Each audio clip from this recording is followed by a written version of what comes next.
তোমার শরীরেও কি টেস্টোস্টেরন হরমোন দিনে দিনে কমে যাচ্ছে? কীভাবে টেস্টোস্টেরন হরমোনটাকে বাড়াবা? টেস্টোস্টেরন হরমোন বাড়ানোর সবচেয়ে নিরাপদ ও কার্যকর উপায়। Hello friends, welcome to my channel fitness boy Rahul 007। তো আজকে আমরা আলোচনা করব আমাদের শরীরের, পুরুষের শরীরে মেন যে হরমোন, যেটা টেস্টোস্টেরন, যেটার মাত্রা কমে গেলে একদম পুরুষ দিনে দিনে তার লাইফ বলো, তার স্কিন বলো, তার সব কিছু বলো দিনে দিনে ডাউনে চলে যায়। সেই হরমোনটাকে আজকে আমরা গ্রো আপ করার জন্য কিছু টিপস অ্যান্ড ট্রিক্স তোমাদেরকে দিতে চলেছি। যে টিপসগুলো থেকে তোমরা কিন্তু খুব তাড়াতাড়ি ভালো বডি বানাতে পারবা এবং নিজের বডিতে কিন্তু টেস্টোস্টেরন হরমোনটাকেও খুব ভালোভাবে উৎপন্ন করতে পারবা। তো কী সেই টিপস দেখতে হলে পুরো ভিডিওটা তোমাকে দেখো। তো চলো বেশি দেরি না করে শুরু করো। টেস্টোস্টেরন হরমোন বাড়াতে সবচেয়ে নিরাপদ ও কার্যকরী উপায় হলো জীবনযাত্রার কিছু পরিবর্তন করা। হ্যাঁ গাইস, তোমরা ঠিকই শুনেছো, আমাদের জীবনযাত্রার কারণে কিন্তু আমাদের টেস্টোস্টেরন ধীরে ধীরে ডাউন হয়ে যাচ্ছে। কী করলে আমাদের টেস্টোস্টেরন হরমোন আবার আগের পর্যায়ে চলে আসবে, আবার ভালো পরিমাণে তো টেস্টোস্টেরন হরমোন উৎপন্ন হবে। তো কিছু বিষয় তোমাদেরকে আমি বলে দিই। সেটা হচ্ছে সবার ফার্স্ট মাস্ট সেটা হচ্ছে, আমরা কিন্তু অনেকেই যারা থাকো তারা কিন্তু বাড়িতে ফ্রি বসে থাকলেও ওয়ার্কআউট বা ব্যায়াম করতে চাও না। যদি তোমার শরীরে টেস্টোস্টেরনের মাত্রাটাকে তুমি বাড়াতে চাও, তাহলে কিন্তু তোমার কিন্তু নিয়মিত ব্যায়াম করা দরকার। সপ্তাহে 3 থেকে 4 দিন কমসে কম তোমাকে জিমে গিয়ে বা বাড়িতে হোম ওয়ার্কআউট কিন্তু করা খুবই দরকার। কী ওয়ার্কআউট তুমি করতে পারবা যেগুলো কিন্তু তোমাদের টেস্টোস্টেরন উৎপন্ন করতে খুব হেল্প করবে? তুমি বেঞ্চ প্রেস করতে পারো, ডেডলিফট করতে পারো, স্কোয়াট করতে পারো। এইসব জিনিসগুলো কিন্তু আমাদের টেস্টোস্টেরন উৎপন্ন করতে খুবই সাহায্য করে। তোমাদের কিন্তু সপ্তাহে 3 থেকে 4 দিন, আর যারা মনে করো জিম এমনিতেই ভালোবাসো, তারা কিন্তু 5 দিনে ওয়ার্কআউটটাকে কন্টিনিউ করতে পারবা। তো প্রথম একটা আমার টিপস হচ্ছে, তোমাদেরকে প্রত্যেক দিন কিন্তু ব্যায়াম করা খুবই দরকার, সপ্তাহে 4 থেকে 5 দিন, যেটা বললাম। 2 নম্বর যে টিপস সেটা হচ্ছে পর্যাপ্ত ঘুম। দেখো, এখনকার জেনারেশনের ছেলেপেলেদের আমি লক্ষ্য করি, ঠিক আছে, রিজন আমিও মাঝে মাঝে এই জিনিসটা করতাম, যে অতিরিক্ত ফোন ইউজ করতাম, যার ফলে কিন্তু আমি রাতে দেরি করে ঘুমাতে যেতাম এবং আমার ঘুমটা কিন্তু কমপ্লিট হতো না। তো তোমাদেরকে একটা কথা মাথায় রাখতে হবে, যদি টেস্টোস্টেরন হরমোনটাকে ভালোভাবে উৎপন্ন করতে হয়, যদি বাড়াতে চাও তোমার বডিতে, তাহলে কিন্তু তোমাকে পর্যাপ্ত 7 থেকে 8 ঘন্টা প্রত্যেক দিন কিন্তু রাত্রেবেলা ঘুমাতেই হবে। Sleep is must. এটা আমার বডির যত রিকভারি ফাংশন আছে বডিকে চলার জন্য কিন্তু সব থেকে বেশি কিন্তু রাতের বেলা এগুলো কার্যকরী হয়। তো তোমার যদি ঘুমটা ঠিকঠাক না হয়, তোমার বডি কিন্তু রিকভারি করার টাইম পাবে না। তো মাস্টলি এটা না যে তুমি 1টার দিকে ঘুমাচ্ছ আবার সকাল দেরি করে উঠছো, তোমাকে কিন্তু 12টার আগে ঘুমাতে হবে এবং সকাল 7টার আগে কিন্তু তোমাকে উঠতে হবে। তো তুমি টাইম মেনটেন করে কিন্তু সেই ঘুমটাকে তুমি কিন্তু নিও। 3 নম্বর টপিক হচ্ছে, তোমাদের ডায়েটটাকে ঠিক করতে হবে। তোমরা সারাদিনে যে খাবারটাকে খাচ্ছ, সেই খাবারটার মধ্যে কী খাবার রাখতে হবে।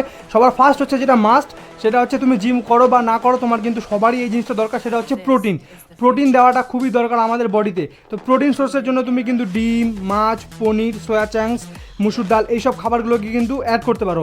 এবং তুমি কিন্তু কার্বোহাইড্রেটের মধ্যে যদি রুটি, ব্রাউন ব্রেড, তারপরে ভাত, এইসব জিনিসগুলো কিন্তু তুমি কার্বোহাইড্রেটের মধ্যে ইউজ করতে পারবে। আরও বিভিন্ন ধরনের সোর্স আছে, ওটস রয়েছে। এবার তোমাকে যদি বলি, তোমার ফাইবারের মধ্যে কিন্তু শাকসবজি তোমাকে অবশ্যই রাখা দরকার, এটা খুবই দরকার।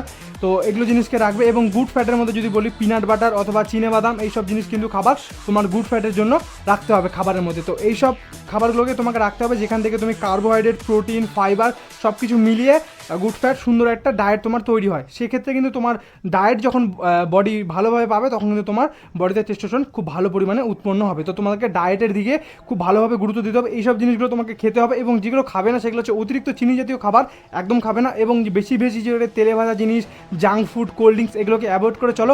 দেখবে যে তুমি তোমার বডি, স্কিন, অনেক কিছু কিন্তু চেঞ্জ খুব তাড়াতাড়ি দেখতে পারবে। 4 নম্বর যে টিপস সেটা হচ্ছে স্বাস্থ্যকর ওজন বজায় রাখতে হবে। হ্যাঁ গাইস, ঠিকই শুনেছো, অনেকেরই কিন্তু অনেকের বয়সের তুলনায় অনেক আনহেলদি হয়ে যায়, বা বয়স ঠিকই থাকলে অনেক আনহেলদি হয়ে যায়। যখন তোমার বডিতে ফ্যাট জমতে শুরু করবে, তখন কিন্তু তোমার বডিতে টেস্টোস্টেরনের মাত্রা কিন্তু কমতে থাকবে। তো তোমাকে একটা পর্যাপ্ত ওয়েট মেনটেন করতে হবে, যেটা থেকে কিন্তু তুমি তোমার টেস্টোস্টেরনটাকে ভালোভাবে গ্রো করাতে পারবা। আর তোমার যদি অনেক বডিতে ফ্যাট জমে থাকে, সেক্ষেত্রে কিন্তু তোমার টেস্টোস্টেরন ডাউন হয়ে যাবে। তো তুমি ফ্যাট কমানোর জন্য কী করতে পারো, ভালো ফ্যাট লস ডায়েট করতে হবে, ক্যালোরি ডিফিসিট ডায়েটে থাকতে হবে, এবং কিন্তু হাই ভলিউম তোমাকে ট্রেনিং করতে হবে। সেক্ষেত্রে কিন্তু তুমি তোমার ফ্যাট লস জার্নিতে সাকসেসফুল হবা। তাহলে কিন্তু তোমার টেস্টোস্টেরন খুব ভালোভাবে গ্রো করবে। তো তুমি যদি চাও ফ্যাট লস করতে, তো অবশ্যই আমাকে ফলো করতে পারো। আমি আমার ইউটিউব চ্যানেলে ফ্যাট লস, মাসেল গেইন সব কিছু টিপস দিয়ে থাকি। চাইলে আমাকে সাবস্ক্রাইব করে নিয়ে তুমি কিন্তু আমার সাথেই ফ্যাট লস, ওয়েট গেইন করতে পারবা। তো চলো নেক্সট টপিক তোমাদেরকে বলা যায়। তো গাইস, 5 নম্বর যে টিপসটা, সেটা কিন্তু তোমরা অনেকেই না জানতে করে ফেলছো, তার জন্য কিন্তু তোমাদের বডিও গ্রো করছে না, তোমাদের কিন্তু কোনো কাজে মনও লাগছে না। সেটা হচ্ছে মানসিক চাপ।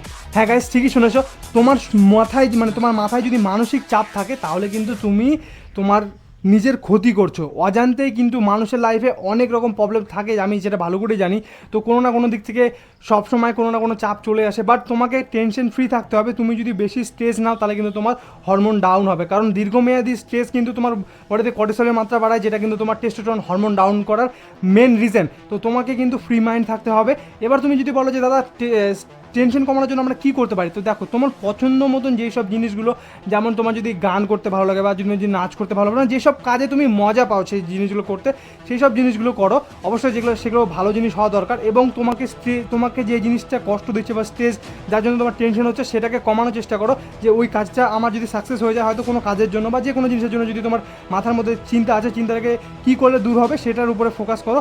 আর ধীরে ধীরে কিন্তু স্ট্রেস ফ্রি থাকো। আমার যখন মাথায় অনেক চিন্তা থাকে ভাই, আমি পুরো হোম থিয়েটারে গান চালিয়ে দিয়ে একদম ওয়ার্কআউট করতে থাকি, কারণ এই জিনিসটা আমার বেশি ভালো লাগে।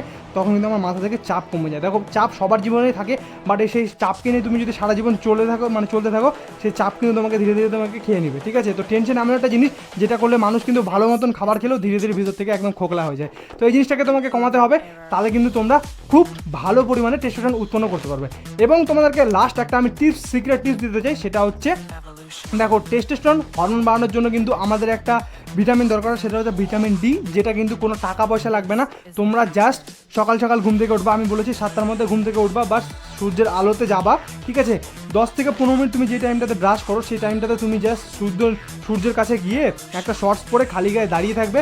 আর যদি পারো, আমি যেটা করি সেটা কিন্তু আমি স্কোয়াট করি, ঠিক আছে? প্রায় 25টা মতন স্কোয়াট 4 সেট করে করি। সেক্ষেত্রে কিন্তু কী হয়, যত আমাদের লেগের এক্সারসাইজ করবা তত কিন্তু আমাদের বডিতে টেস্টোস্টেরনের মাত্রা বাড়বে।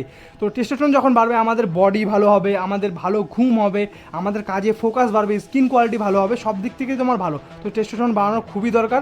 ওকে, তো টেস্টোস্টেরন বাড়াবে কীভাবে, জাস্ট তোমাকে বললাম এই করা টিপস। এইগুলো টিপস যদি তুমি মেনে চলো, তুমি কিন্তু খুব ভালো তাড়াতাড়ি টেস্টোস্টেরন বাড়াতে পারবা, যেটা কিন্তু তোমার শুধু বডি না, তোমার পুরো মানে স্ট্রাকচারটাকে চেঞ্জ করে দেবে, তোমার লাইফস্টাইলটাকে পুরো চেঞ্জ করে দেবে। তুমি যেরকম ধীরে ধীরে, যেরকম তুমি একটা টাইমে ছিলে আগে, হয়তো অনেকে ভাবো যে দাদা আমি এই টাইমে আগে অনেক ভালো ছিলাম, আর ধীরে ধীরে এরকম হয়েছে। তুমি আমার কথা শুনে বাস এগুলো কাজ তুমি করে দেখো, তুমি দেখবো 1 মাসের মধ্যে তোমার বডি কী চেঞ্জ হয়েছে। যদি চেঞ্জ না হয়, তুমি কমেন্টে এসে আমাকে গালি দিয়ে যাও।